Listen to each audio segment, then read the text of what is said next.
La situation internationale est très préoccupante et malheureusement, la différence notable entre les besoins de greffe et le nombre beaucoup plus faible d'organes disponibles contribue à alimenter de manière structurelle le trafic international.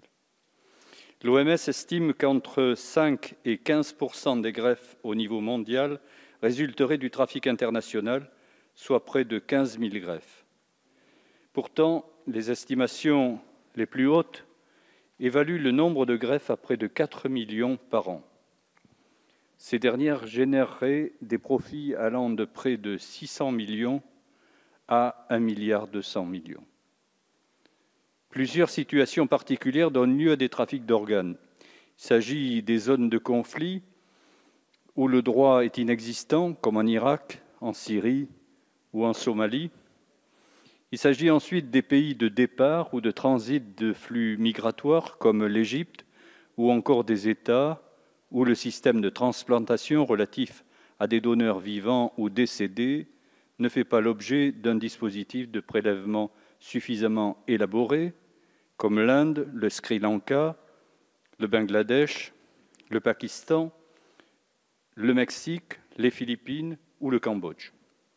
Enfin, il existe de nombreuses critiques ces dernières années pour critiquer un des pays, la Chine, qui serait à l'origine du plus grand nombre de trafics d'organes qui seraient prélevés sans consentement sur les prisonniers politiques ou de conscience, notamment les Ouïghours, dont nous avons évoqué le cas la semaine dernière.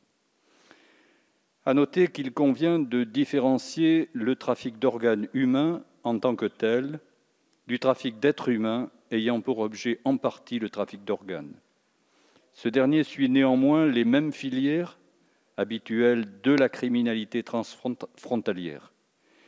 Merci donc à Madame la rapporteure pour son exposé éclairant sur un sujet toujours sensible. Il semble d'ailleurs que les conséquences économiques et sociales de la crise sanitaire aient amplifié le phénomène dans certains pays particulièrement touchés par la pauvreté. C'est apparemment le cas de certaines régions en Inde où le don d'organes pour payer des dettes explose. Cela avait été également le cas au Népal après le tremblement de terre de 2015 et certains camps de réfugiés du sous-continent indien sont également concernés. Je suis également inquiet de l'amplification du phénomène en Europe et je vous sais gré des chiffres que vous nous avez apportés, Madame la rapporteure. Aussi, il ne peut qu'être positif qu'un chantier ouvert dès 2009 par le Conseil de l'Europe et les Nations unies connaisse aujourd'hui un aboutissement législatif. La Convention de Saint-Jacques-de-Compostelle a été signée il y a maintenant plus de 6 ans. Elle est entrée en application il y a plus de 3 ans et notre diplomatie a eu amplement le temps de formuler les quelques réserves dont vous nous avez parlé. Sa valeur ajoutée n'est cependant pas contestable. Elle repose sur 3 axes principaux. Énumérés dans son article 1er, l'incrimination d'une série d'actes, protection des victimes et facilitation de la coopération internationale pour lutter contre le trafic d'organes.